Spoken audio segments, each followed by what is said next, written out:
And we are live. Welcome everyone to episode 5, believe it or not, of the Authors Roundtable. I'm very happy to have a wonderful set of guests today, and of course also Christopher W. Brown. No, just kidding there.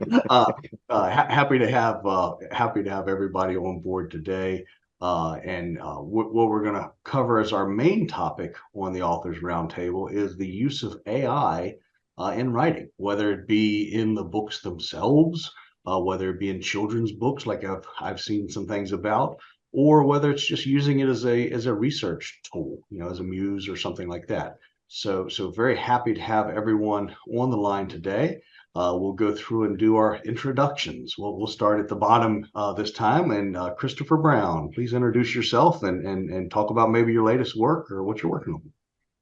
Hi, everyone. I'm Chris Brown. In 2021 and then released in 2022, I wrote a book called Just Keep Talking, Lockdown Podcast and Health, about my journey through the cancer diagnosis that I got in 2020. And I put it out. We got good sales. It slowed down because I haven't been publishing and promoting it as much as I have been in the last few months of 2022. But here we are. We are...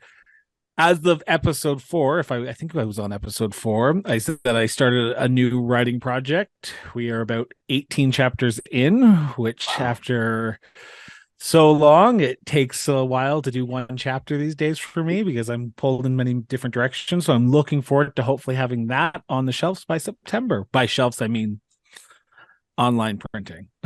Understood. Independent author, I should say. Awesome. Happy to have you. David, how about you? Thanks, David. So I am David Schleicher. I publish under DH Schleicher. I recently, in January, released a new short story collection called When We Come Back. And interestingly enough, the kind of centerpiece story of this collection is about AI. So I thought this topic was going to be really interesting. Readers have responded really positively to the collection and to that story in particular. People have called out, and a lot of readers have been surprised because it paints a somewhat, without giving away too many spoilers, it paints a somewhat positive view of the possibility of AI in society and in the future. But more on the topic tonight, I'm sure, like a lot of people, I have some strong opinions about how AI is used or could be used, especially when it comes to the creative arts. So really interested to hear what other folks are going to have to say about that. And I'm happy to be here. I think this is my second podcast, so I appreciate being invited back. And yeah, that's it. Excellent. Glad to have you here. All right, Mr. John St. Clair. Hey there. John St. Clair out of Reston, Virginia. That's a suburb of Washington, D.C. And I think, speaking of numbers, I think this might be my 5th one. I think I've done every one so far. If I haven't, maybe I've missed one, but I think I've been on every one so far. So thank you for that, David, for having me back again and again and again. I published my debut novel back in a couple years ago, 2021. And it's been doing really well. It's called Stalin's Door. I'll hold up the cover and show you that at the end of the call. But I'm very excited about this call tonight. The topic of artificial intelligence has really been in the news a lot lately. It seems like you can't get away from it. So I can't wait to dive right in and share my thoughts. So thanks for having me. Awesome. And London Blue. Favorite to me to not be ready with my mute button. Hey everybody, I'm London Blue. That's the pen name I write under. My real name's Amy Lachard.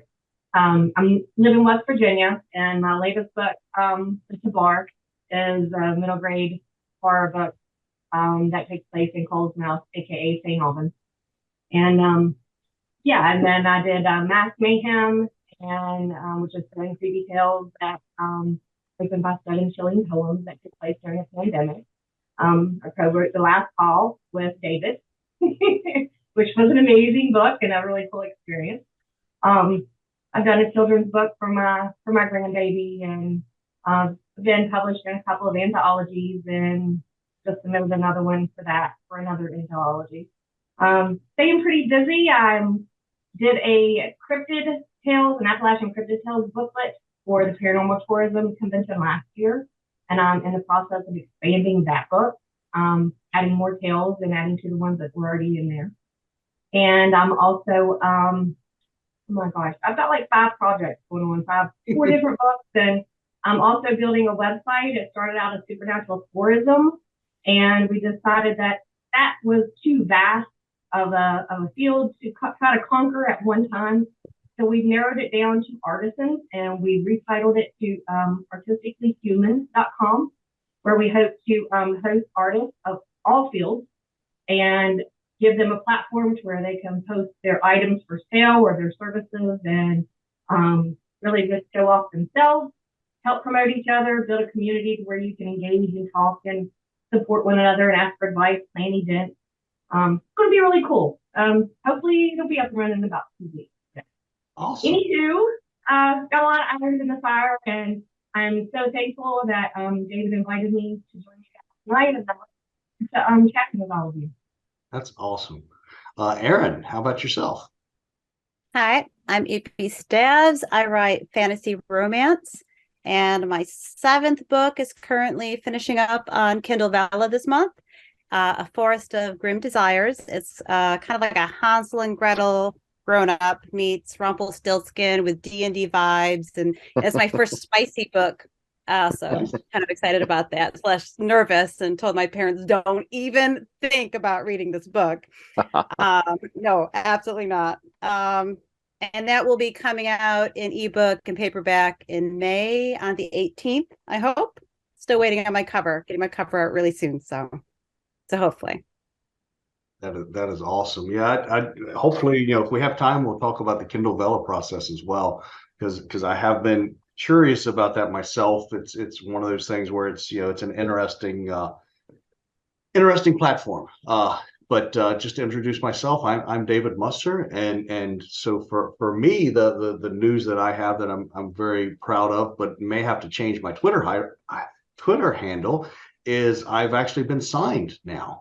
I'm with Next Chapter Publishing. I sent them my zombie story, and they like it, want to republish it and underneath of their publishing company, and want me to send them some other books that I'm working on currently, as well as if things work out, I may go ahead and just republish everything underneath of them. We'll see how things go. So it's very interesting, and it's for me, it was sort of a little bit of validation, right? It's like, I know my stories are good. I have no issues with those. But sometimes when it comes to the editing process, especially on the zombie story, it was a new editor for me and things like that. I have barely a small grasp of the English language. So for me, it was something, it's like, how was it? And in that process, I ended up getting a new editor, and that editor introduced me to them. So it worked out pretty well. But we're not here to talk about that today. But I am happy to announce that. What we'll get into today, the first topic we're going to be talking about, is the use of AI in writing. It can be anything from using it to create content completely, right? Hey, let's just I can publish a book in 10 minutes, right? Or can it be something used as more of a research tool, and just get the general thoughts from the author community that we have here today. So I guess the first question to anyone is anybody out there using AI in terms of ChatGPT or what Bing's doing or any others to create any content or to do anything with, for what you're doing for your books? So I may be the only one. Okay. So I did before chat. I forget, what's the big one now? ChatGPT is the big one right now. Yeah, ChatGPT. Way before that, there was one going around. It was an app that was taking like artwork and creating like images, and I thought like, oh, this could be potentially cool for like cover art ideas. Yes. And I remember plugging some stuff in, and it would create some really surreal imagery, and I was like, this Mhm. is cool. But then, rightfully so, the the arts community was getting up in arms because you didn't know where these things were coming from, what images it was combing through on the internet that may have been copyrighted, to create these brand new images that look nothing like the source material, but was still using the source material. So I don't know if that app's even still around, but I stopped using that because when I heard that backlash, I was like, oh, I get it. But it was very interesting. It was kind of interesting from just an experimental perspective to see what it did, and some of the imagery was really really interesting. But that's my only experience using it. Yeah, I've used something called deepai.org. They have something similar to that. And what I use that for is to create memes for publishing on Twitter and other social media accounts, right? It's something of, I want a graphic of a robot using a typewriter, right? To wish all the writing friends late at night, good luck in what you're writing. And I don't have that type of talent to create that myself. I'm doing this just for free. So it's something that, while I might not use it for a book cover for memes or for that types of advertisement, I haven't felt guilty about it so far. So those tools are pretty interesting when it comes to the artwork that they're creating. I hadn't heard about that controversy as far as for where they're pulling their original source from, but that's definitely an interesting thing to look into. Well, actually, the text output that you get is akin and aligned exactly with what is happening on the image front.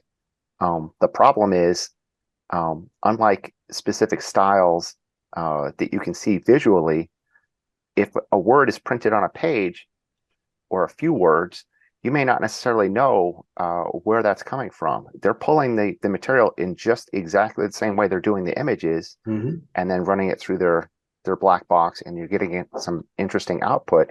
But it's the same thing. They're taking known material that's available online and performing the same process. There is no back room where you've got some super smart AI that's thinking of all brand new stuff at this point in time. Maybe they'll have that in the future, but at this point in time, it's doing the same process. It's going out and looking for material related to what you're interested in, and then it's coming up with the answers. So if you put a bunch of images out there and you say, "Hey, give me a image of a man standing in Paris and do it in the style of Matisse," it's going to show you exactly that, but it's going to look at a lot of Matisse paintings first to see what that style looks like so that its output can resemble what you asked for.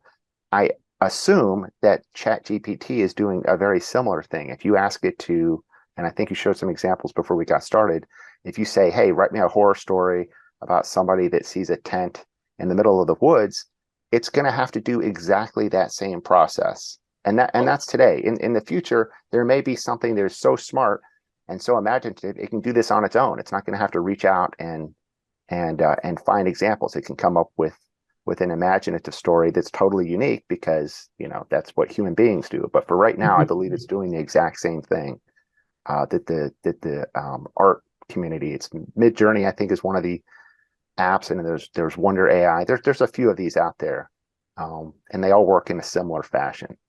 But I think that's important. And also, you came up with some great questions, and when I was reading them, it sounded like it was really slanted positively towards using AI.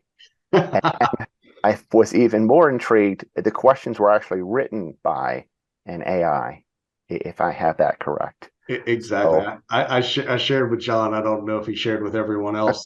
I shared the questions. I think he shared the questions, but mhm.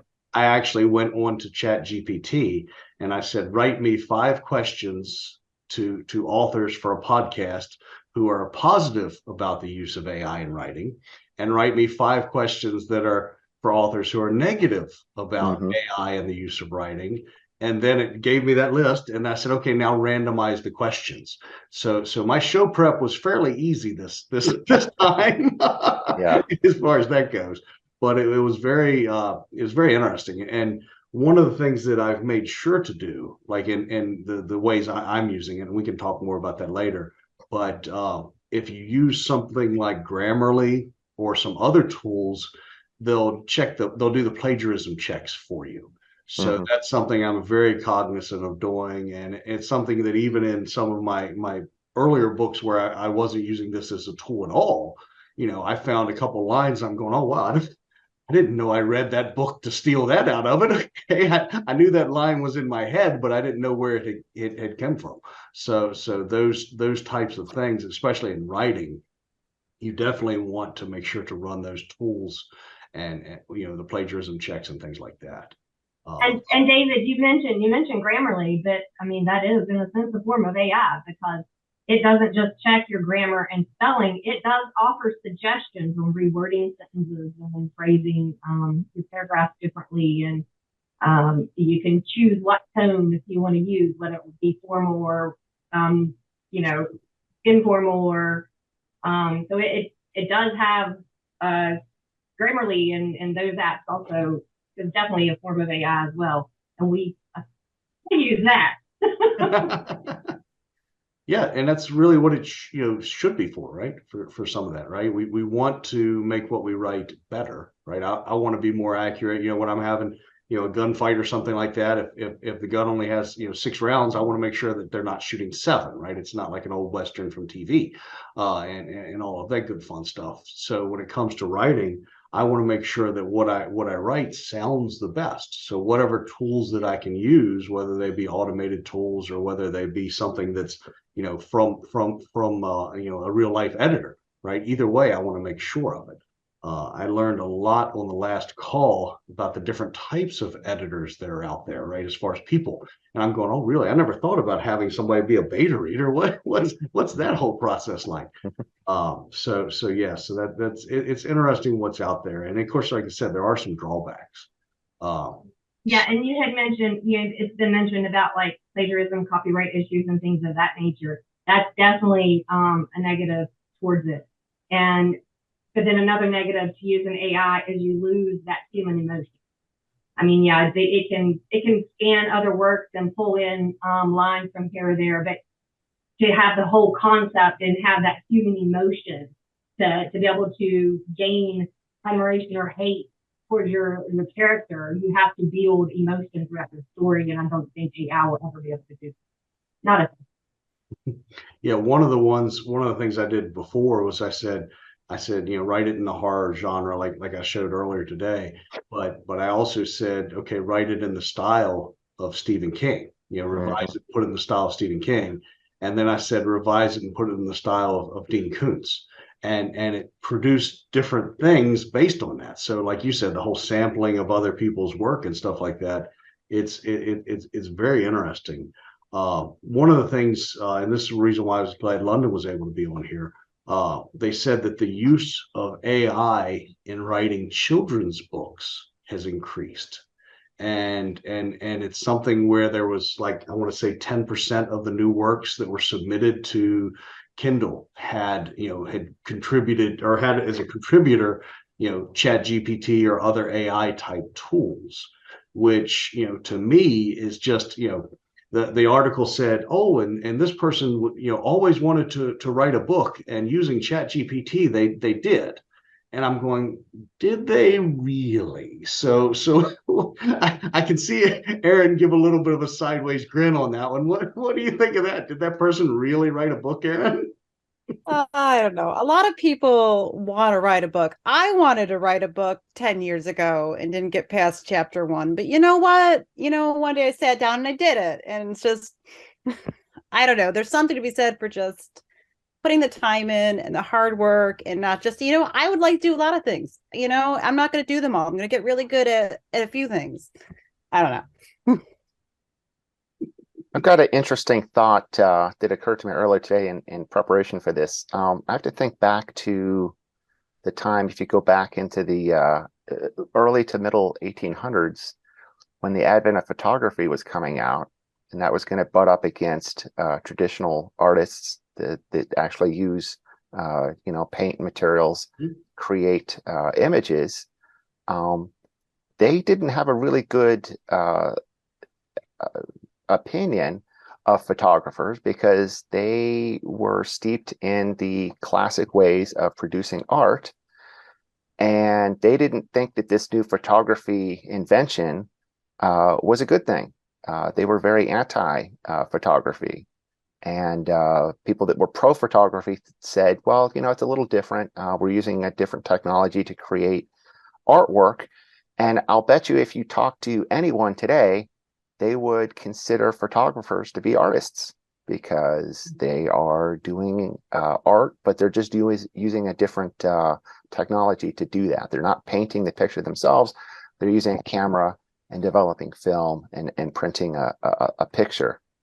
The problem I see with AI is it feels intrinsically different this time. We are using something that isn't just a thousand programs that are going to take 1,000 pictures and give you a perfect type of thing that would have taken you a lifetime to master if you wanted to paint it yourself. This just feels very, very different. And whether it's ChatGPT producing text, or whether it's some of these, Wonder AI type apps that are producing new images, it just feels different this time. I'm not precisely sure why that is the case, but I do know that when any new technology comes out, and they seem to be coming out rapidly, for instance, last summer, the images AI thing was really huge. Now GPT has come out of nowhere, and that's huge. It just really feels like we don't even really know where this is going to lead. I mean, this is a great call, but I would bet you anything that if we did this call exactly a year from today, any predictions or any type of projections, anything that we have to prognosticate about is going to be totally wrong, because I think we're just getting started. And again, this isn't the photographer versus the painter's argument. This is something else completely. And I don't think we even know yet what types of applications are going to bloom from this new technology. And yes, it does affect us as writers or artists, because we're producing something that takes a long time. I mean, if it takes someone like myself 5 years to research and write and edit and then print a book online, that's a lot of work. And certainly I don't want to see the market flooded with thousands or millions of copies of other types of things that would just put me out of business. It's hard enough today just working with other people. Yes. I don't know what's going to happen when there's millions of people that can just with a few minutes of work produce something that looks and feels and reads just like a book that someone would write. I don't know what's going to happen with that, and then I don't know what's going to happen after that. Anybody that makes a prediction is going to be sorely wrong, because any other new technology that came out in the last 100 years is being used in ways that couldn't possibly have been imagined when it was first produced. So we can see where it's going to interface today, but even a year or 10 years from now, we have no idea what's going to happen. So I think this is a very interesting topic, but it's just, I think we're just getting started. We're not even in the first inning. We haven't even warmed up. We're not even in the stadium. We haven't even driven to the stadium yet to play the 9 innings. So it's going to be fascinating, I think.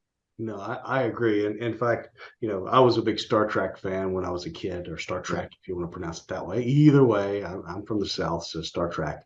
But anyway, I digress, as they say.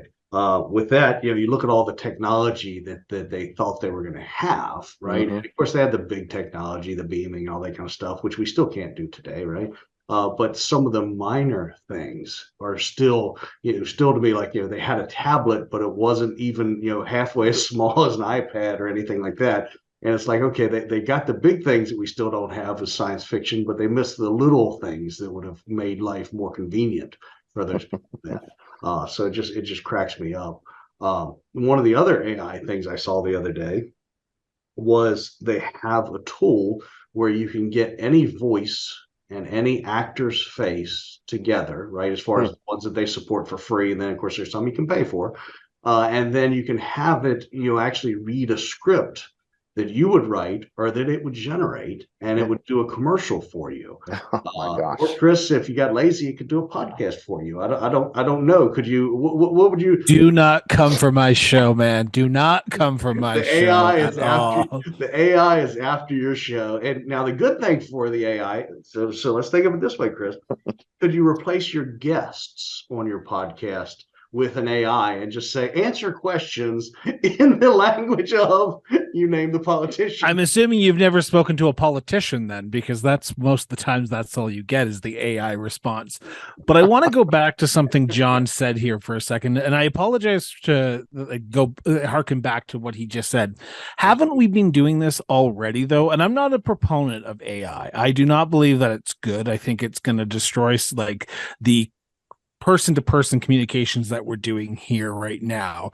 If I can just read a script and not have to deal with talking to someone, then what's the point of society? My question, though, hasn't the society been leading up to this moment? Because if we go back 10 years, people like us would not be publishing our own books. We go back 5 years, people were not laying out their own books. We go back 2 years, we wouldn't be editing our own books as well. Yes, we have beta editors and all that. Now we have Grammarly, we have Microsoft Word, which underlines those beautiful red squiggly lines. And I can tell you how much I hate them, but God, they're a godsend. Is this just not and I know, and I agree with you, John, this is not, we're not even in the baseball field right now. We are like in the parking lot at the tailgate waiting for the the pig to show up, for God's sake. But is this just not a natural progression of how our society is looking at things when it comes to advancements? Because I'm hearing from my journalist friends, they're losing their jobs right now because things like this. No longer do they need someone to go write an interview. You record an interview, you can transcribe the interview from your recorder. It automatically goes onto your screen, throw it into a program, automatically pops out a few quotes, you're good.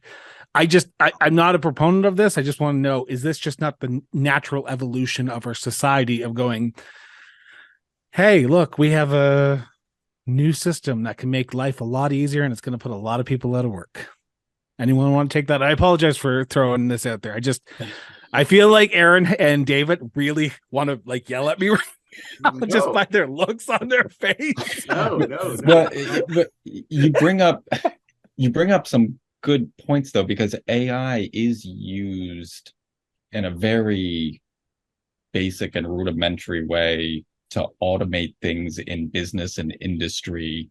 And when you think about things like journalism and even like maybe writing textbooks or something, there might be some practical applications of similar type AI that automates things for people to spit things out. But the difference with this is that this is supposed to be like, this is the creative arts, right? And so if you start automating the creative arts, where's the creativity? And then you end up, there's already a glut of product out there when it comes to film, when it comes to television, streaming services, books. Like, I mean, Kindle is Amazon.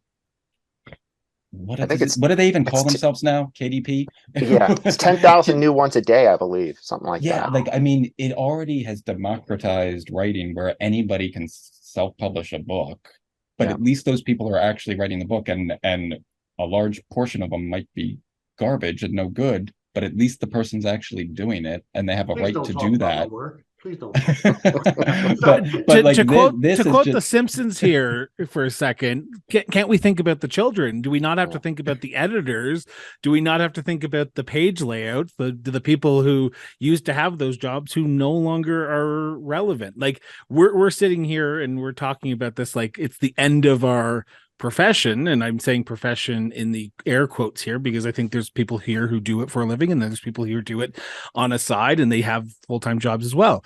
I'm just saying, like, are we up in arms because it's new and it's the fire in the caveman? I don't understand what this is and I don't understand how it's going to affect me. Or is it honestly just us blowing things out of proportion? Because like John said, we're I wouldn't even say we're in the freaking parking lot yet.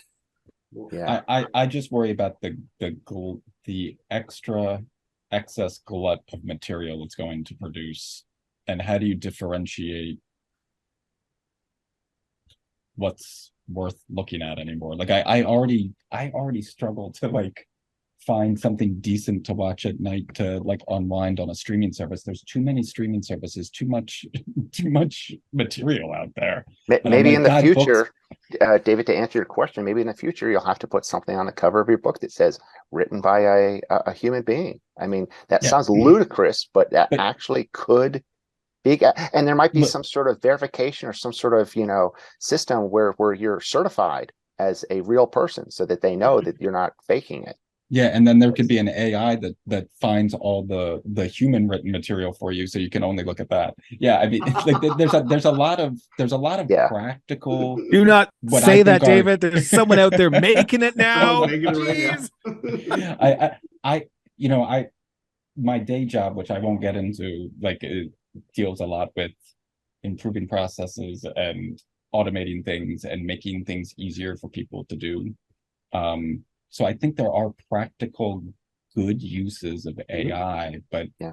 when it comes to producing material for consumption that people want to consume in their leisure and they're trying to get something out of because they're trying to connect to the work or they're trying to relax or entertain themselves, that's where it starts to get really, really muddy. And I just worry about the glut of material it's going to produce, because I don't know how you can legislate it either.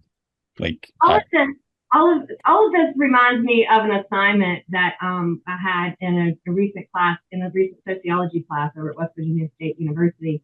And the assignment was titled Dumbing Down America. And it was basically how we're using modern technology and we are literally making our citizens dumb because we are relying so much on artificial intelligence between calculators and heck, you don't even have to spell anymore. You've got spell check. You don't even have to text anymore. You can literally just talk into your phone and it'll text it for you. Our kids today, and she's probably going to kill me for saying this.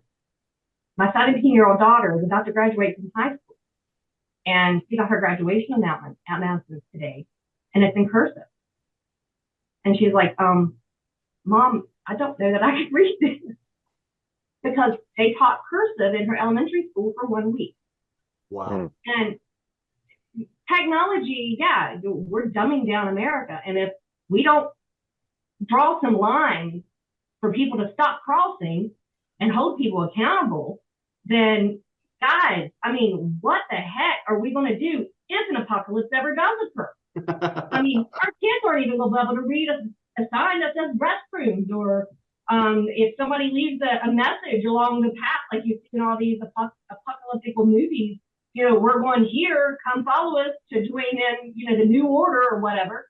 They're not even going to be able to read the messages. I mean, I think most military vehicles are stick shifts, so the new generation's done anyway. I have an honest question right now, and I'm not trying to pick on John. It's just John said some things that I really engaged with here. Mm-hmm. You said people who take photographs are considered artists. Oh, absolutely. Now, Yeah. now my overarching question to tie back into AI is the person taking the photo or is the camera taking the photo? Because I'm not seeing many people going into the digital gallery and doing the old way of setting up their tripod and they're just clicking and shooting. And that's basically what they're doing with AI, is just putting in a bunch of text and then hitting enter, hitting that click button, and it spills out a picture. I'm just playing devil's advocate here, John. No. I have your answer. The answer is the person is taking the picture, not the camera. And the reason I say that is you've heard of the expression, he has an eye for something. If you have a famous photographer, oh, they have an eye for this, they have an eye for that. Well, it's not the camera that has the eye, it's the person that has the eye that says, hey, that would make a really neat picture. Let me use this device to capture that. There's lots of people, even some that I know, that have spent literally tens of thousands of dollars on the very latest and greatest and most technologically advanced camera equipment. They're horrible photographers. You can have somebody with an old Nikon, 35 that was made in 1950, where you have to develop the film yourself and only takes black and white, and you could be a Pulitzer Prize winner and have the picture of the year. What's the difference between those two scenarios? The person, not the equipment.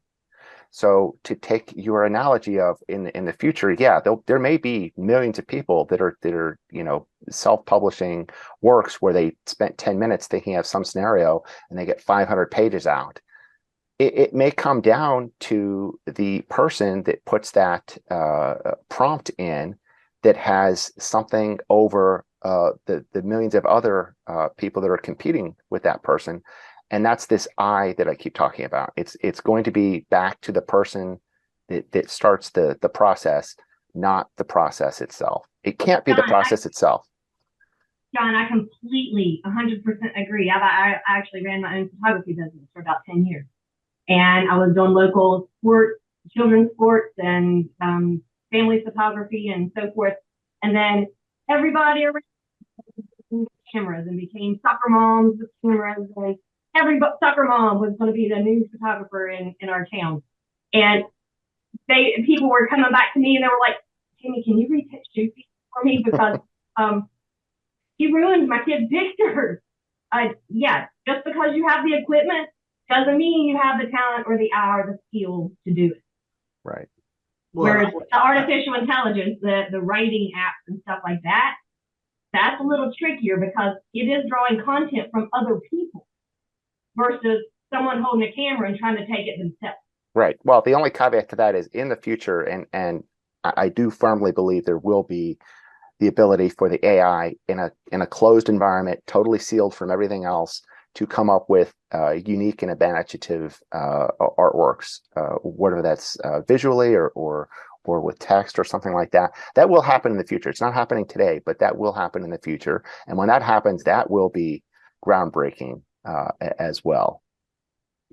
I agree. It's one of those things. I'm old enough to remember when my mom first got her first microwave, and she's like, "What am I going to do with that? Just heat water, right? That's all she was thinking about that device for." Right now, I don't know that there's a day that goes by that I'm not using the microwave to heat or cook something, right? Right. So I'm wondering if AI is not going to be the same thing. Well, it is. It's As I slowly said, invading, right? the uses that we're going to use even a year from now, which is light speed, it's a blip. Just in 2024, won't even have been thought of until much later this year. Nobody's even thinking about what they're going to be able to use this stuff for. They're only using it for stuff that we have analogs to today. The new uses that any new technology eventually comes out with weren't thought of originally. They're only thought of to improve or to replace something that exists today. Yeah, think of everything. The automobile replaced the horse-driven carriage. Exactly. It wasn't invented to run a race around a track or to do all sorts of crazy things that you see with cars today. It was invented specifically to replace the horse and carriage. Any new technology is going to evolve into ways that cannot possibly be imagined in its infancy. So even a year from now, there'll be some new thing that maybe we'll have on the next call that that we can't think about today because it just hasn't been thought of. Yeah, I think personally it's going to be that AI is going to be a breaking change, if you will, to society. Now, what that change is, like you said, who knows? So I think that we're all under the impression, correct me if I'm wrong, and this is a question from me, I'm not reading it, that using AI. Prove it. I want to see the AI screen. Using it, for anybody on. just on video, I'm coming out using AI to completely create a book, a novel, a children's book, or anything like that. It is, to me, not art, right? If you consider I write horror, horror that is got lots of blood and gore in it, so it might not be considered art by most people, but to me, I consider it, I'm a storyteller, and that's my form of art. Is there anybody here that disagrees with that. And if not, I've got another topic we can move to as far as for if you completely create something today, most of our opinions are that that's not art if you're using AI, correct? I think that's probably correct, and that may change over time. Okay. It may not change in our lifetime, but it will change at some point in the future, maybe the distant future. I don't know when. It'll be back to that photographer versus painter type of argument, if it even gets that far. This may phase out. This may burn out. This may be totally dead in a year. We don't know. We might be laughing a year from now saying, hey, remember that podcast we did about Chat GPT? Wow, that was a bust, wasn't it? That is totally possible. Don't think it's not. I'm not saying, and I'm not advocating that this is a change of the end of times and all writers are going to be out of business. We might be more in business a year from now than we are today because of this GPT blow up. It might blow up in the faces of its creators, which only then enhances our worth as imaginative people writing words and getting them published. You just don't know. I mean, I don't think it's all doom and gloom, but I do think to answer the question, if it does take off in the future, it's going to be exactly like the camera and the painter, that they'll be called artists. I don't know when, maybe not by us, maybe not by our kids, but at some point in the future, there's going to be some sort of melding between AI and people as far as coming up with things, and you won't be able to tell the difference, and they'll just be credited with everything. Or maybe there'll be AI entities that we spell artist in the future. It could not. That is possible as well. Yeah, very possible. Artist, if you think of it, if we do go this way, artist may not be a politically correct term any longer because you're insulting people who aren't able to do art, right? So yeah, we have to be. So we're allowed to call ourselves artists anymore. I don't know. Here's. I want to pick up on Erin's statement here for a second because I really want to go back to what she just said because I think it's the most important thing that we're about to get away from here. We don't know what's happening right now. There could be books out there that are being published and could be making millions of dollars. And I'm just hypothetically saying 10,000, 20,000 more than all of us combined they could be making, absolutely. Right? Yep. And we don't know like if that's quote unquote artistry or are they an author? They're just using these AI programs right now. So when you asked, are they an author or artist? I don't know. Like John said, it's just because people are doing it. People are publishing these books and they're getting away with it. And is there anything that we can stop them? No. So we just have to sort of sit back and see how this unfolds. I couldn't find the article, but there was a writing contest that actually has shut down temporarily because of all of the AI generated content that's been shipped to them. And I'm going, that's kind of sad, like the one that you're in, John. I don't know that one was affected either, but it's one of the things where it's pretty amazing that here you've got people taking the time to submit writing that's under 150 words and all this kind of stuff, and it's hard to do those micro writing things, and then to find out somebody can just go on Chat GPT and say, write me a story about an elf in a tree, whatever, and it just shows up. That just it's not fair. I suppose. I mean, you're totally right. Yep. So in prep for this interview, I searched, is there authors who have actually published? Yes. And in 2022, Times published an article saying a gentleman just spent a weekend using the programs that David talked about the artistry and Chat GTP, and he created he created a book, he published it, didn't have to credit it to Chat GTP or anything, and he just published it, and people are pissed, understandably, but people are buying the book. So I can't stop someone from going out and buying someone's AI book. I'm just it takes away the last 6 months of my life that I've been working on my 18 book chapters on. I weep for society. That's my end statement. Go ahead, David. All right, so let's change a little bit, and what I'd like to talk about now is possible uses for it that we would consider okay, right? That are good uses for it, and I'll mention something I'm doing, and tell me what your thoughts are, positive or negative. If I'm being a jerk and hypocritical for, just the nuanced way I'm using it, let me know. But it's one of the things that in my latest book I'm working on, I like to pay homage to different stories and different genres and stuff like that I loved in the past. Well, one of the ones that got me was Invasion of the Body Snatchers, right? That was such a wonderful couple scenes there where it's the and all that kind of stuff. So I'm doing my take on that, and one of the things that the people are doing is they've went hiking, and I've never been on a multi-day hike in my life. I've been camping where you drive somewhere, you set the tent up right beside you, and you hop in the tent. But I've never carried a tent in a backpack or any of that kind of stuff. So I ask it to give me a description of those items. What type of tent? What are they made of? All that good kind of stuff. And it wrote me up a description of exactly the what they are, how they're made of nylon or whatever. How some of them have a bug screen and things like that. Some of them are heavier and lighter for all these good things. So I'm using it as sort of like a research tool, because if you go to Bing or go to Google and do searches, then you've got a lot of different search results that you have to wade through. Where the thing I like about ChatGPT is it'll give me a concise answer to a very specific question. So what do you think about that type of use for it? Would that be something you might do in the future?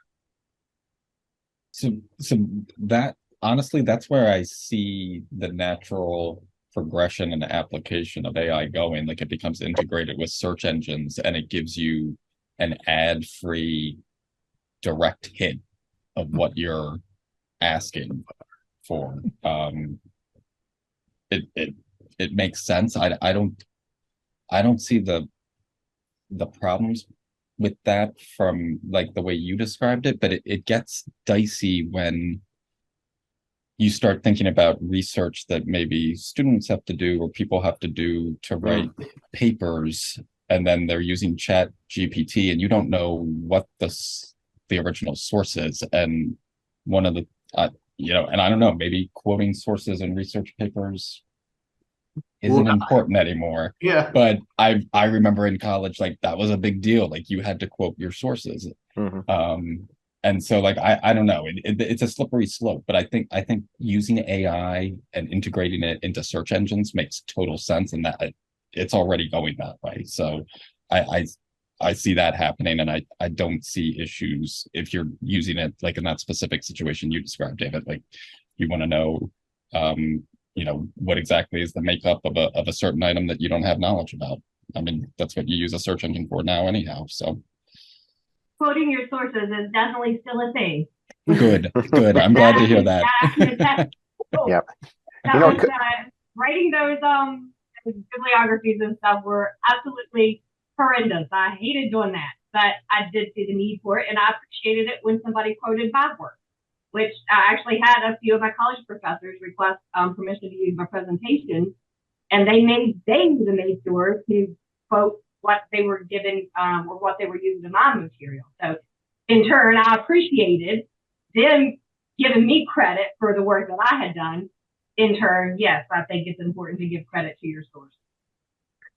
It occurred to me just now that, David, to answer your original question, is this perhaps also related to genre? Because you can't ask ChatGPT at the moment what life is going to be like 300 years from now on some planet that has never been visited through some process that's never been done exploration-wise, or some problem that came up because we've never done that before. How's it going to handle the more imaginative aspects of fiction, maybe science fiction or maybe some speculative type of thing? It would be great if you were doing historical fiction research, because that's a known quantity that has been documented.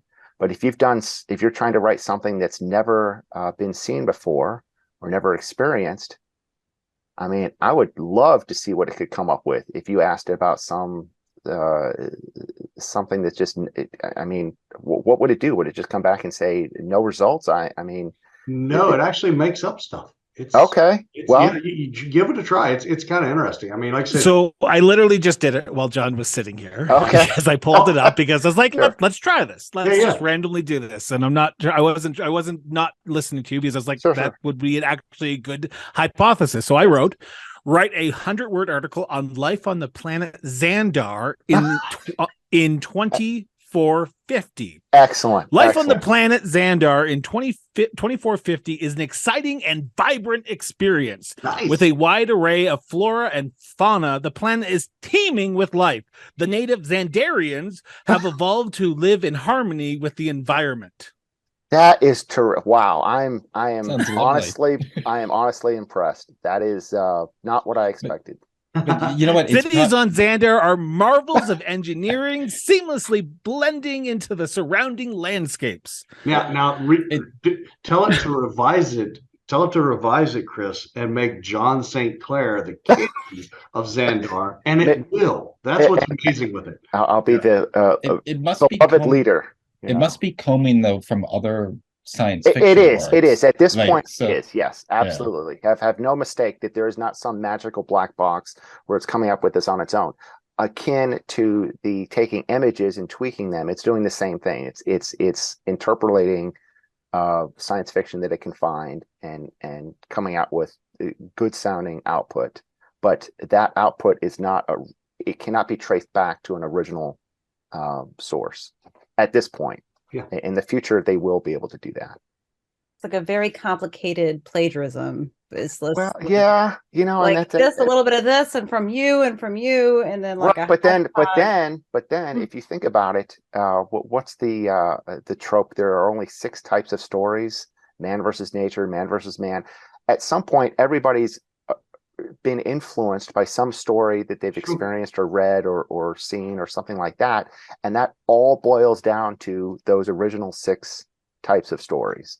Those are the ideas, though, not the actual. Like this may very well be taking like actual right, yeah, and yes. phrases from people's works, and I mean that's a little bit more. It is, and in fact, they have to be real careful. I don't know if anybody but me.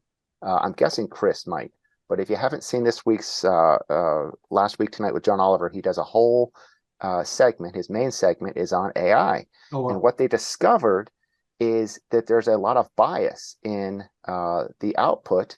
And this isn't just writing stuff. They had one example where they were using AI to detect cancer, and they were using hundreds of thousands of images of cancerous cells, and the AI would not detect cancer unless there was a ruler, a physical ruler next to the picture, because it trained itself to say, hey, listen, when you're looking at this cancerous cell, or a picture of a skin sample, say, for instance, if there's not a ruler next to it, it's not cancer. Well, they only put the ruler in because that's a standard procedure for when you're taking a medical photograph. And the AI learned if there's no ruler, then it's not cancer. All sorts of bias cropped up that they didn't anticipate. There's a whole. He spends 20 minutes on this. Chris is shaking his head.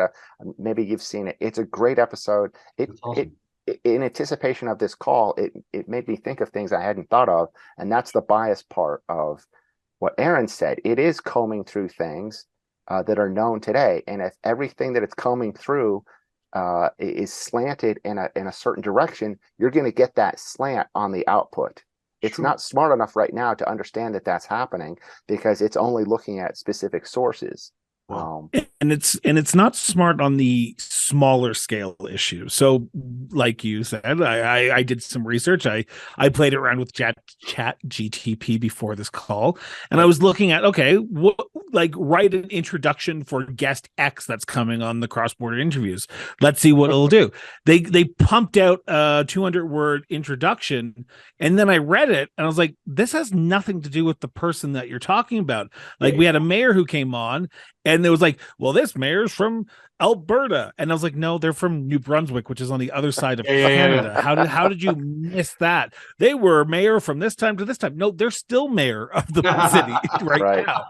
So it still gets things wrong. And Oh, I think that's absolutely. the saving grace that we have is Yeah. we know when we write something, we've done the research, we've done it to an extent where if you just randomly pump in things, you're just hoping that what's coming out is going to be right. And sometimes it's not. It's not right today, but there's going to be a fine line very soon that will Exactly. cross where it will be more right than it's not, and then it's going to be more right 99% of the time, and then it's going to be very difficult to determine what's right and wrong, because it will have then have the reputation that it's always right. And so if something wrong crops up, True. that's when you're going to get into a lot of trouble. Yeah, my cousin. Yeah, sadly, that goes back to the dumbing down America, because That's true. then you've got people People who won't are realize going it to was plug that wrong. in, and they're going to go ahead and use it and publish it regardless if it's right or wrong. And then how people are going to read it, they're going to believe it, and then boom, there you go, dumbing down America strikes again. What about Canada? Is Canada in there too? Because Chris is from Canada, so we gotta make sure that we're all, you know. I'm not trying to throw my home and native land under the bus here, but Oh, sure, do it. anything that happens in America, we just take about 2 years to get it. So anything that's happening down there, 2 years from now, we'll figure it out. We'll be like, oh, chat GTP, what's this in 2025? Oh, This is evil witchcraft. We just got done with ICQ, guys. Like, we're learning about this Facebook. that's a deep reference there. ICQ. Wow. God. Yeah, for me, one of the other things in the book, the guy likes old movies, right, and all this kind of stuff. Well, I couldn't remember the character name from the Warriors who was running from the Baseball Furies. So I typed in and said, hey, what are the names? And it gave me the actor's name, the person's name, and all this kind of stuff. And it was right, but it could have been wrong. But it's pretty amazing what it can do that way as far as a research tool. Well, think about, you just made my example. Anybody that uses Google or any search engine today, but it's probably Google, you're going to trust mostly what comes out because you've been conditioned to do that. Maybe when you used it 20 years ago, you'd be like, oh, is this really the right link? I don't know what this is. I'm not going to click on it. Today, you put some question in, like you said, hey, what are the character names of the Walter Hill's The Warriors? Okay, it's going to come out and it's going to say bam, bam, bam, bam, bam. And you're not going to think twice about that. You're going to put that into whatever you wanted to search for in the first place and not cross-check it at all, because you've been accustomed and conditioned to take that search engine output as gold. And maybe it's gold, maybe it's not. It probably is correct. I'm not saying it's not, but the chances of it getting it wrong and you noticing that it's wrong are probably very slim. Exactly. Yeah, exactly. The other place I'm using it is on advertisements, as far as for like Twitter posts, TikTok things, all that good fun stuff, trying to advertise my book, right? And you are a genius. I had not even thought of doing something like that. And I hate writing up those little blurbs about check out my supernatural thriller, because I don't know what to say. So I uploaded a paragraph description of my book and said, give me a Twitter post for this. And when I first did it, I was happily surprised, and that not only did it give me the Twitter verbiage, but it gave me a bunch of hashtags that I should be using as well. And I'm going, wow. Oh, wow, that's really cool. So I don't know if you saw any of the ones that I did for the Authors Roundtable to encourage people to participate, but all of those taglines were written by ChatGPT.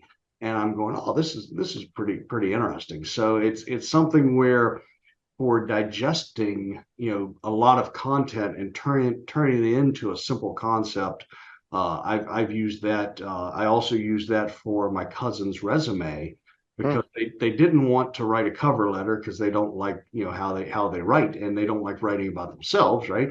And so I uploaded the resume into it and said, write me a cover letter for this type of position.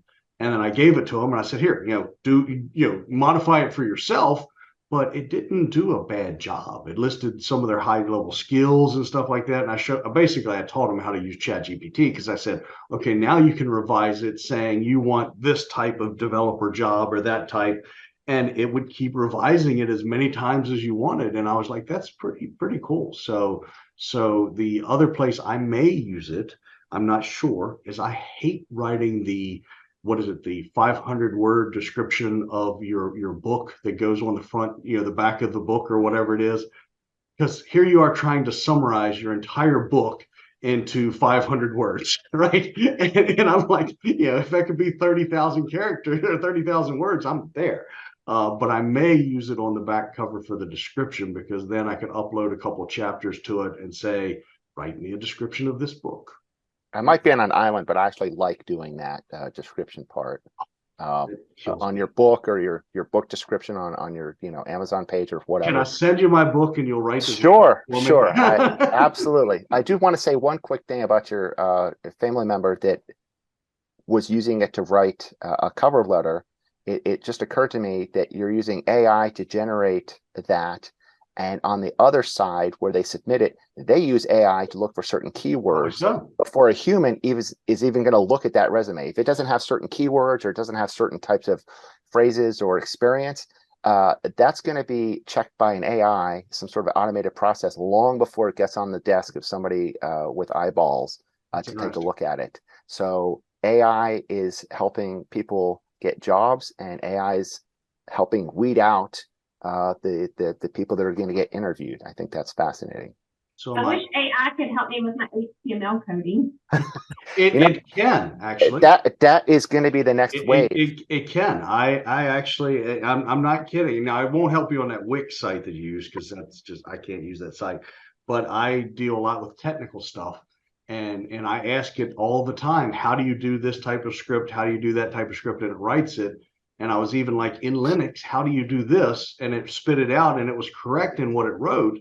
And so I asked ChatGPT how it knew so much about Linux, and it said that all of the Linux manuals have been uploaded to it. And I'm like, that's, all the Linux manuals and training has been uploaded to it. So it's amazing how much knowledge has been put in those tools. So that is the next wave. Custom code. I have a hypothetical question here, because I'm all about the hypothetical, and I know John says we don't know what's going to happen a year from now, but I like to play in that sandbox for a second here for a second. Only because it's unknowable, but go ahead. We all come from different backgrounds with the way we write and what our genres are that we've chosen to write in. Do you see certain genres being able to use this more effectively? And I say that in this realm. Do you think autobiographies are going to be the new thing that people are going to go to and say, okay, here's the complete history of this person, write me a story, and then it will pump it out, and then you just send it to your editor, and the editor will go through, as they do usually with autobiographies? Because as John said, I don't think it works in the fantasy realm. Yes, we jokingly did it here quickly, but there's something about when you read stories like EPs or like JAR tokens, and you feel it, right? The computer generated doesn't give that fantasy feel, but with autobiographies, it's very cut and dry, or biographies, I should say. It's very cut and dry. Yeah. It's, well, I went to the White House and it was fun. So it's very dry, where the more action, fantasy, suspense, thriller, horror, history is a little bit more colorful. Do you think biographies and autobiographies could be the first ones that could be a big hit, or am I just completely out to left field? I know, hypothetical question. I would argue the best biographies do have that color and the sense of the creative. If you ever read John Meacham's biographies of folks, like his biography of Thomas Jefferson was amazing. And it read like a novel. It read like an adventure story. So, I mean, there's a fine line with everything, but I think you make a good point. Like anything where you're trying to capture a historical figure, it probably could be used relatively effectively, and you wouldn't know the difference. It depends on what you're trying to do. If you're trying to be like John Meacham, you could probably ask it to write in the style of John Meacham. Probably could. Yeah. So, whatever, Let's do it, David. You and I. Let's do a biography on John Meacham in the style of John. Chris, that's a great question, and I think we will see in the next few months, or maybe even sooner, weeks, people taking maybe that low-hanging fruit to kind of kickstart this and see where it goes. And maybe biographies would be the easiest, because there's a plethora of knowledge if someone is famous. You could probably take any celebrity and with ChatGPT come up with something pretty quickly in an afternoon that read like anything you would find. If there's already a lot of biographies, I'm not sure how you would differentiate yourself or stand out. But if that material is out there to draw upon, it's going to be pretty easy to get output. I'm just thinking like someone going to Wikipedia, literally copying what's in their Wikipedia page, copying that into ChatGPT and just saying, write me a story about this person, 2 chapters, 3 chapters. And I'm going, I can't wait like, to try it. I think it's going to work. I mean, why wouldn't it work? Yeah. Biographies a lot of times are already like, especially when it's like a famous person, they'll just talk to someone about their life and then that person will write their biography. A lot of times they're not writing it themselves, but I mean, at least what Prince Harry didn't write his book. I mean, I don't know. I didn't read it, so I don't know. But he did write the South Park episode. Sorry. But maybe the biography, instead of with someone else, which is some author you've never heard of, and I'm super jealous because they're making a lot of money, it'll be with ChatGPT, and that will get the credit for doing the ghostwriting on the back end. I'm really ghostwriting. I mean, yeah, young children's book. Yeah, I think children's books are going to be one of the ones. I hate that, but I think that's that. The other place that I think it's going to come, and I just said it to Chris, is in songwriting.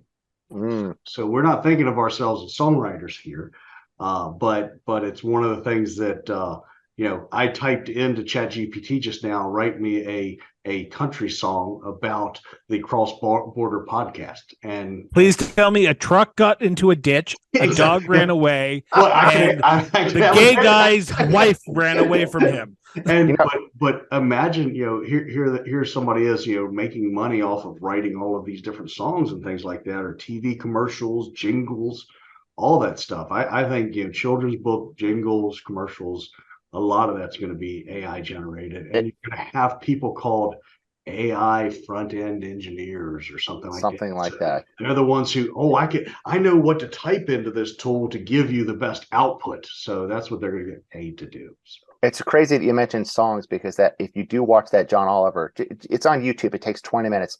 They actually did that. They said, give me a song about cats written in the style of a rap song sung by Eminem. And they do it. They show you the output. They show you the singing. They got somebody that sounds like Eminem to sing the thing. And you can't, I mean, it's a crazy topic, but it sounds like exactly something that he would write. It's absolutely crazy. You got to check that episode out. Definitely. And half the music out there already sounds like it's being written by ChatGPT. Yes, you're exactly right. Okay. I'll throw some shade from Canada to the States there. Exactly. Well, before we switch topics to just general things to help people, want to go around and see if there's any thoughts or opinions on AI that we haven't covered by anyone. And David, I would like to know a little bit more. I know you said you couldn't give away too much about your current book you're working on, spoilers and all that good fun stuff. But I would like to know a little bit more about AI and how you're referencing it in your materials. So if you want to start first. Sure. So the short story is called When the Door Opens, and it's part of my new collection When We Come Back. It really was based more around the idea of when like this whole idea of the Internet of Things was happening, and things like Alexa and things like that were being ingrained into people's everyday life, and you were just talking to a search engine or talking to a bot, and how that might evolve. So it takes some fanciful leaps about how that might evolve, and it's really around the concept of a sentient internet. Okay. And that's really what the story is about. So it doesn't really touch on what we're talking about here, like using AI for creative things, although I hope people, when they read the story, would think what the AI ultimately does is wildly creative. But I don't want to give anything away. No, don't. But that sounds very interesting. And if you think about it, we're thinking of AI now in the terms of creating specific things or specific tools. What if it is the AI is the internet, and you're talking to the internet, to get the information you're wanting, not just using a tool that's on it that searches and things like that. That's I like the concept. Anybody else, anything on AI, good, bad, and different? Will you start using it for at least technical research or for research after this call? And if not, we will move to other topics. Also, Aaron. I would just like to say that whenever we talk about this, I just think of the movie Wall-E. And I picture those people on their little chairs Floater. going Yeah. around getting everything done for them. And that's and I'm like, that's it. We're gonna be Wall-E. That's where we're headed. Yes, I mean I would agree. It's very close to that now, right?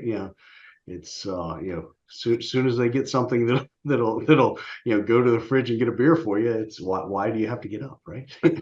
Or your fridge just comes to you, right? You tell your smart David, they have device, fridges built into couches now. You don't even have to leave. You can just pull out from the couch. and I did like what And don't come for Eva. I'm sorry, but Eva was the best part of one. A random throw out there. I like that. Well, see, I go all the way back to the Short Circuit days. I don't know if you remember that movie. Yeah, we do. Absolutely. But yeah, that Number 5 is alive. We know what you're talking God, about. exactly. Well, I think, David, maybe, I don't know if you'll still be doing these in a year. I hope you are, but maybe this is a topic we could revisit maybe in a year's time or something. Mhm. I do firmly believe it's either going to blow up and go into areas that we can't even envision, or it will literally blow up and no one will be doing anything with ChatGPT in a year because it just flames out, just because it just didn't take. And one of those two things I think is going to happen. Yeah. Be interesting to see which one. I like Just that. don't tell me ICQ isn't still around and I'll be okay. It probably is. I mean, you don't know. friend MySpace. God, right? Yeah, it's coming back, God. The where I'm wondering if AI or when AI is going to get there is those smart devices, right? Because it's already there. You can tell your smart device, and I won't say its name because then it'll do whatever I say.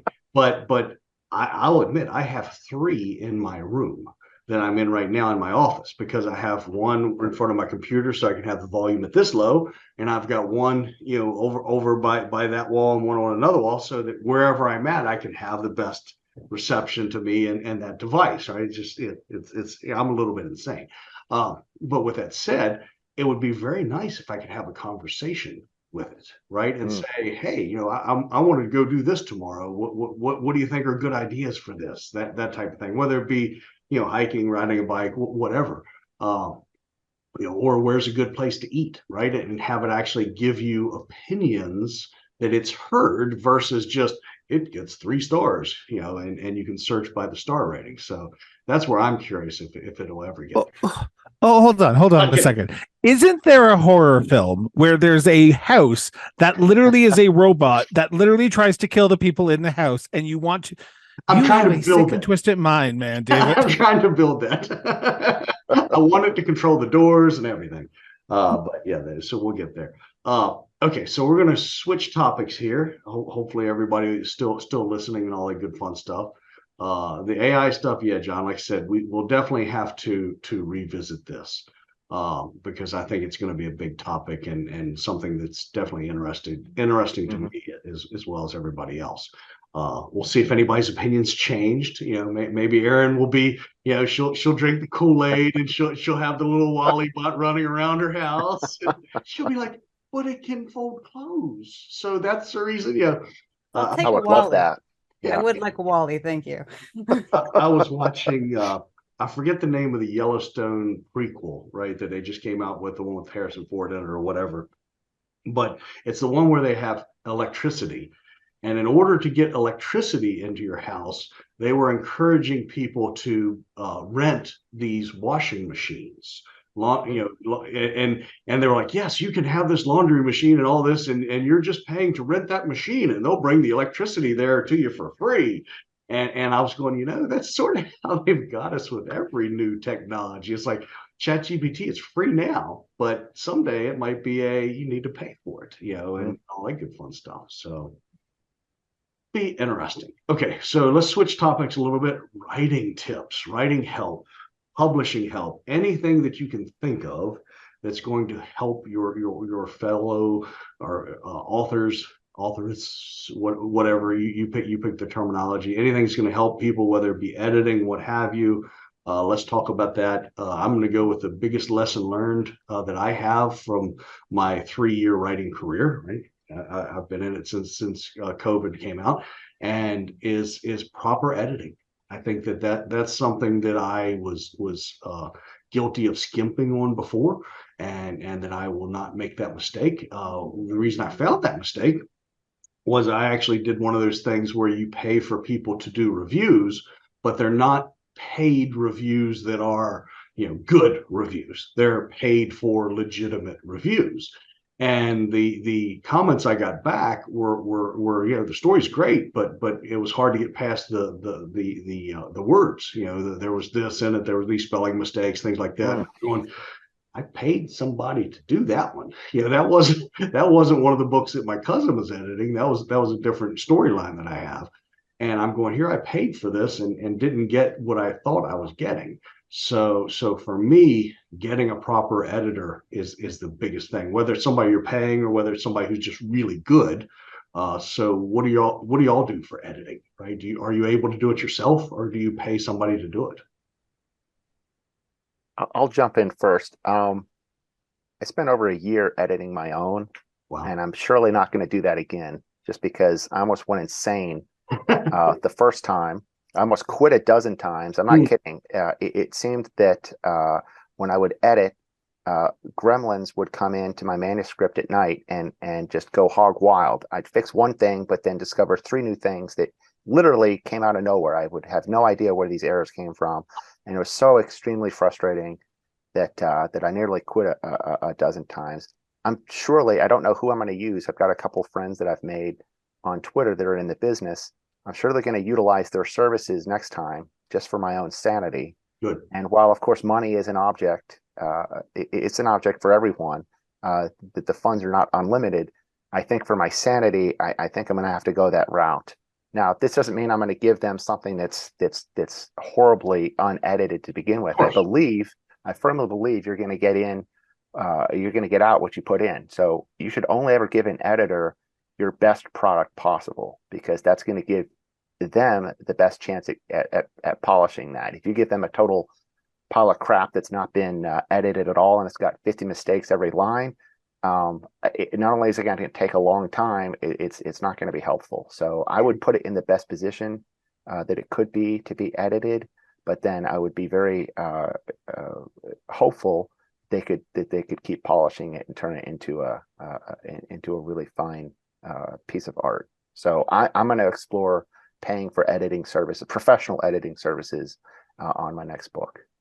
And what was your word count of Stalin's Door? It's 108,000 words. So when he said he edited that, I wanted to make sure everybody knew the grasp of that. I mean, that sounds like a lot, but then I've read a lot of really, really good works that are in the 160, 170,000 word count, and they're parts of a series, which means there are multiple books, and each one is at that length. And I'm just agog. I have no idea how these authors do it. The length that I was just dealing with felt overwhelming. I'm not sure how you would go beyond that limit and stay sane, because it's hard. And you might think, well, it's just a spell check. It's not just a spell check. It is not just a spell check. You can do a spell check and have all the words correct, but it will still not be edited. I mean, there are multiple facets of editing that come into play. And the more editing you put in, the easier you make it to read, the better product you're going to have, and the more success you're going to enjoy. So I'm all for editing. John, you did an amazing job editing your novel. I know you say it almost drove you crazy and it took a really long time, but well, believe it or not, I would have Aaron guessed. credit. Aaron found a couple of errors that had eluded literally hundreds of readers. Wow. And I'm not kidding. When I found them, I was very thankful, because if you can still ferret out an error that hundreds of people missed, I mean, that's priceless. So Aaron, you found 2 that even a year later no one had pointed out, and I was very thankful for that. That's awesome. That's a tricky thing too, I find as a reader. And I only do it for people I'm comfortable with, like John and a few other people, is when you're reading something and you find that typo and it's like, okay, I can take a quick screenshot of this, but do I forward that on? Because some authors are like, no, especially if they go through formatters and stuff, they don't want to change. It's like, to me, I want to know. I want to fix it. I want my best work available, but I have to feel pretty comfortable with someone to be like, Yeah, I totally get you. I totally get you. Yeah. The problem as authors that we all experience, I think we all experience, is you can't help but be in editing mode when you're reading now. At least I can't. When I'm reading whatever it is now, since I've been writing for a while, when I'm reading something new, I'm always in editing mode. If I see some kind of error, it's gonna pop out. It's gonna take me out of the story. I'm gonna note it down, and as you said, Aaron, I'll pass along if I feel comfortable. If I don't, I'll just note and maybe make the offer saying, hey, I found a couple things that are really easy to fix if you're interested. And most authors have taken me up on that. Some have not, but I can't help but being editing mode. When I read, it actually makes reading not fun, to be honest. I wish I could switch something in my brain that says, just enjoy this for the story. Don't worry about editing it, as you're reading. Yeah, John, you caught a couple stuff in some of my work. I think especially, well, maybe it was then King Darkness, or and a couple, and people have caught stuff and then Came Darkness over the years. It's been out for 3 years now, and I am so thankful anytime someone comes back to me, because I'm literally floored when I find them now, because it's not even needle in a haystack. That's too common. It would be something much more rare, because and these are not spelling errors. These are the wrong tense of perhaps a verb. Perhaps it's a homonym that's used incorrectly. I really set the bar really high for myself. My debut novel was written in a style of British English, which means there are a lot of spellings that the Brits use that Americans don't. And that's not just things like adding a U for color and humor and things like that. There are places where they use C's instead of S's. There are other types of tricks.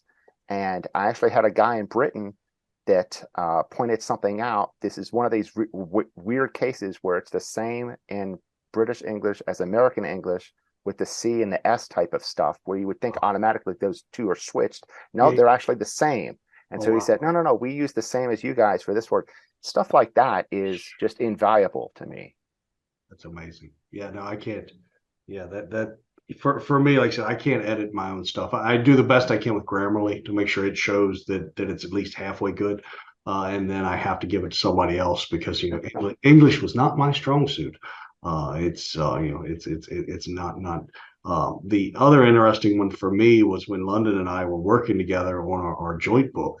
Was we had two different writing styles coming together with a third editor, and she was asking, well, how about this and how about that, and we're having to say, well, do we change it? Do we don't change it for the whole book? And I have I'm a fan of the Oxford comma and things like that for different books. So I've had editors the whole time. They'll go through and strike them all out, and I'll go through and put them all back. It's like, Sorry.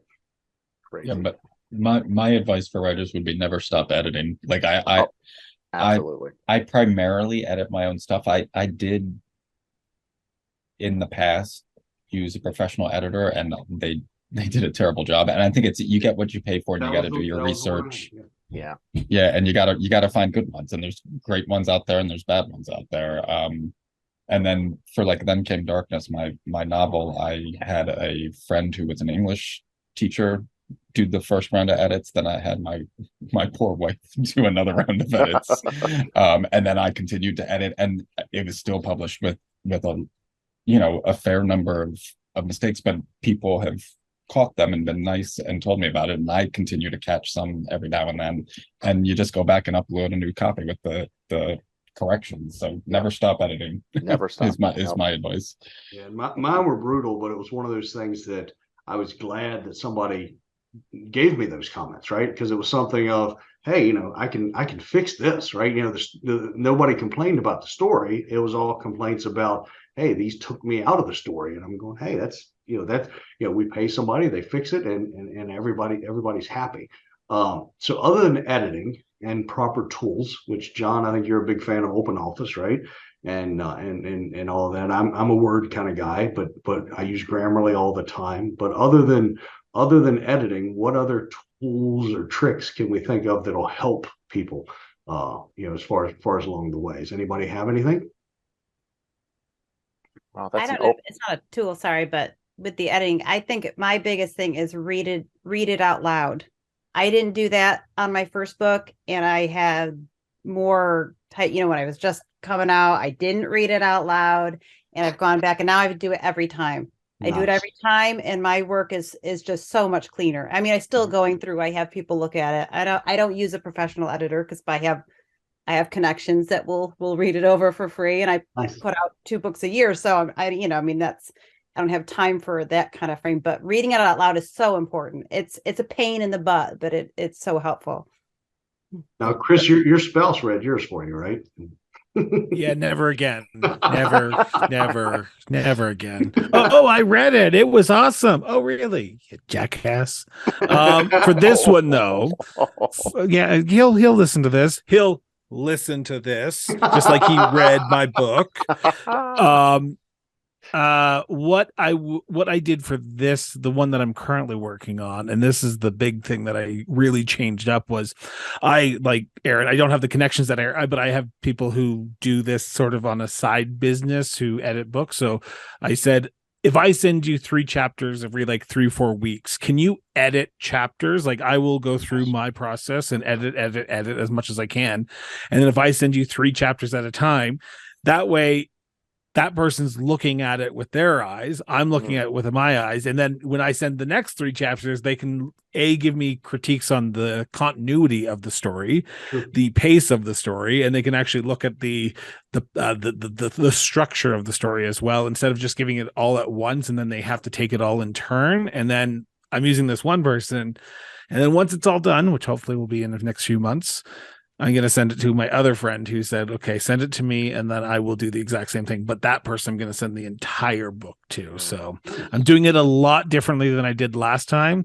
And like David said, find someone reputable, because sometimes just Googling quick editor, cheap editor, you get flamboozled.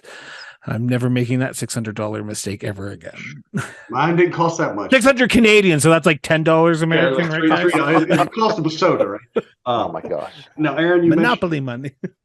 You mentioned reading out loud, and I think I might have mentioned this on a podcast previously. But one of my author friends that I've met online and never met in person actually goes to theaters, like school theaters, and like college theaters, and pays the theater students to read their books to them, especially certain chapters and things like that.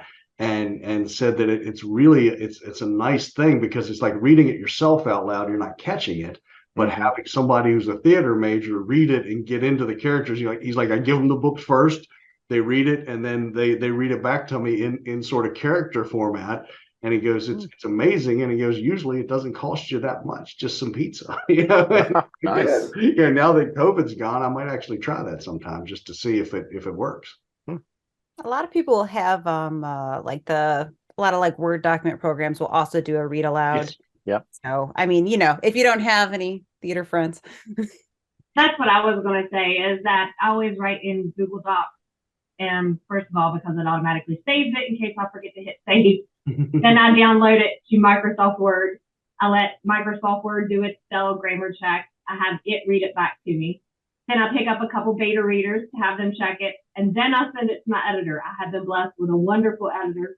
Yeah. She's a retired college professor, English college professor from Marshall. So she is wonderful. And let me tell you, it is important to have somebody, have other people take a look at it, because who are knowledgeable. For example, I was writing a fictitious version of Chief Cornstalk, and the tribe that I was referencing, I mentioned teepees or something, and she's like, no, I don't think, or maybe I mentioned wigwams, but anyway, she corrected me, and she was like, no, they didn't live in that type of house, they lived in teepees, not wigwams.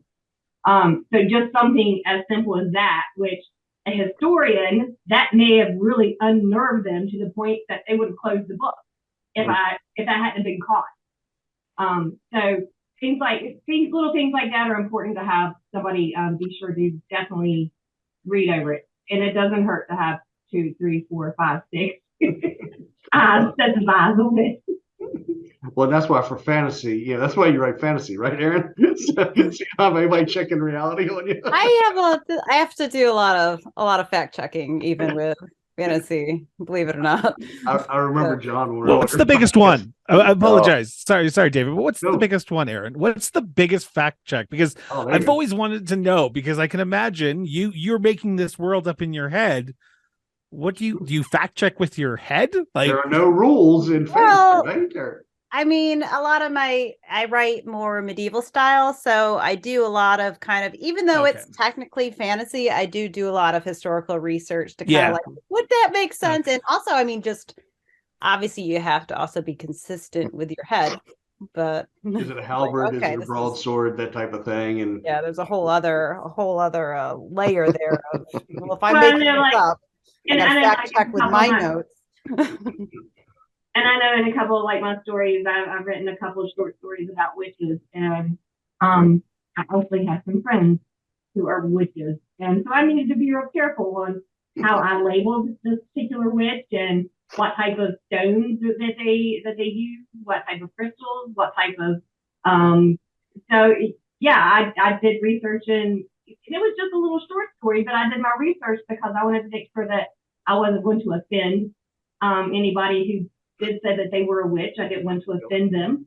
And but I did want it to be realistic. So if they did read it, they'd be like, oh yeah, okay. I could see that happening. I got kicked off of Bing search. So Bing's new chat thing, I was kicked off of it in a half hour. So here I am writing, and in the story itself, there's a young man who happens to be Caucasian, and he's dating a girl from Japan, right? And I wanted to know a term that she may call him as a Caucasian from America, endearing term, but something she may say. So I typed that into the Bing search engine. It's like, you shouldn't talk about people based on their race, creed, color, and it gave me a lecture of all of the thing. And I'm like, I just wanted to know, some sort of endearing thing that she might call him, like in the South, it's a redneck, right?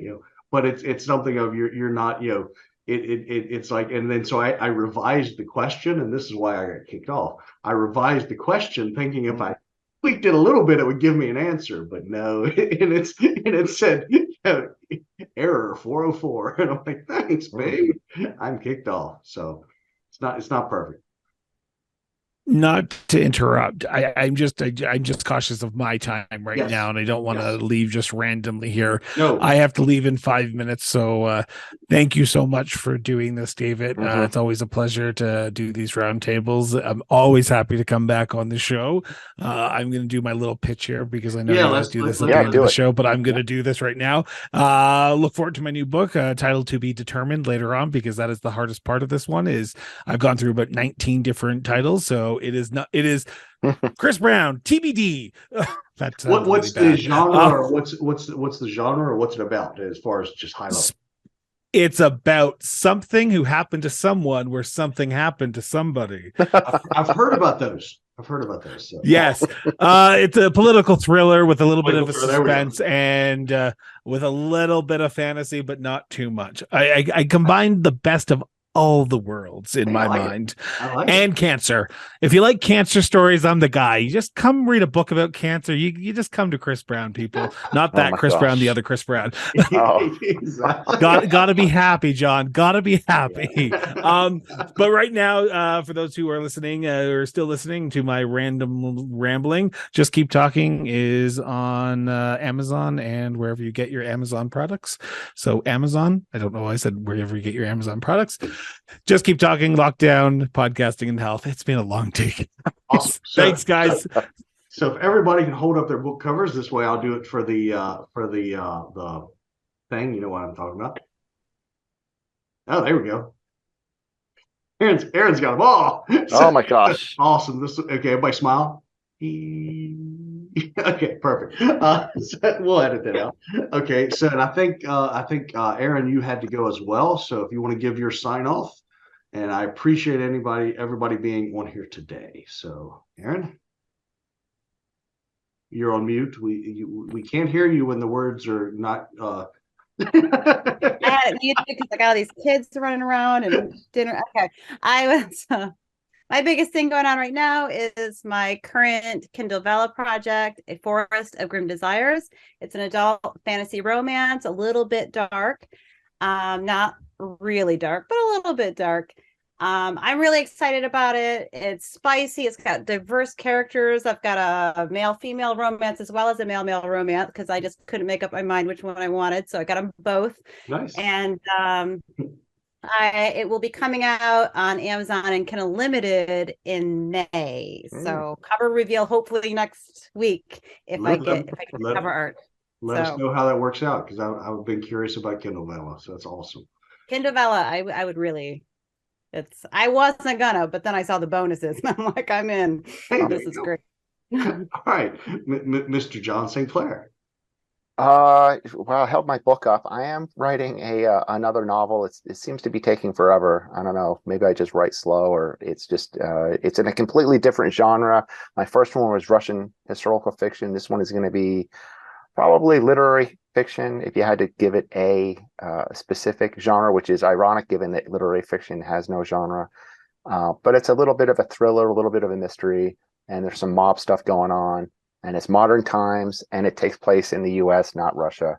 So it's totally different. I am doing a lot of research, but the writing seems to be going slow, and I get a lot of questions, and I hope that that I can just keep plugging away. But in the meantime, I do these flash fiction contests. Nice. That come out multiple times a year. There's a great organization called NYC Midnight that has been around for 20 years. They're very reputable. You get feedback from multiple judges on everything you submit, no matter if you progress into the next round or not. And they have a nice forum where you can bounce your stories off of other writers. The one I just did is their 250-word microfiction contest every year. I made it in to the second round, and it just found out this week that I did not make it to the final round where they picked the top 125 writers out of 5,400. So this is a big deal. They do offer lucrative cash prizes, and they give you feedback for everything that you submit. And then they'll really, really give you a lot of publicity if you end up winning. So I've been doing that multiple formats. They have a 250, they have 100, they have 2 flash fiction pieces of 1,000 words each spread over 3 months. And then their flagship is the 2,500 word one, which I completed in January. So I do flash fiction in the meantime, and I am writing a second novel, and that's it. That's awesome. Can't wait to see it. Thank you. London, how about you? Well, like I said, my latest is the bar and middle grade horror, and that's the one that has the chief porn stuff. That's awesome. That's awesome. And then David. Oh, you went on mute. Oh. London, you went on mute, so I thought you were done. Oh. Sorry. We'll edit that out. And Baby Jen, I didn't realize I was the one with the banner across. Nice. But again, I'm currently working on expanding my Appalachian tales, which I'm adding different stories in there, as from not just cryptids, I'm adding some witches and ghosts. So I'm going to change the title up to Appalachian Fairy Tales. Hopefully it will be out this late spring, early summer. And I've got a couple of irons in the fire with a couple of other books, and of course the website is being very distracting. So it's taken up so much of my time. I'd appreciate support over there, artisticallyhuman.com. You can sign up for a free membership and keep tabs on what I'm doing. If you know anybody that does HTML coding, have them hit me up. You can find me on all social media at WV London Blue, Facebook, Instagram, Twitter.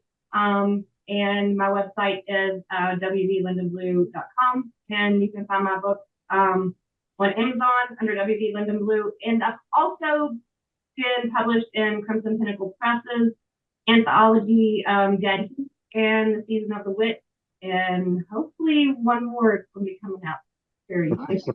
That's awesome. And David, are you back? I saw your camera went off there, so did we lose you? Come in, David. Oh, he he said he Oh. had to drop. David, we'll have to get with you and do your sign off. Sorry about that. And so, of course, I'm David Musser. I'd just like to thank everybody for being on here today. I will put in the show notes any links that you have to your current work, to what you're currently working on. The time flew, so we will be planning another one of these, hopefully for April. But I will ping everyone. You're always invited, and thank you again for being on here. So Yeah, thanks for hosting. For having us.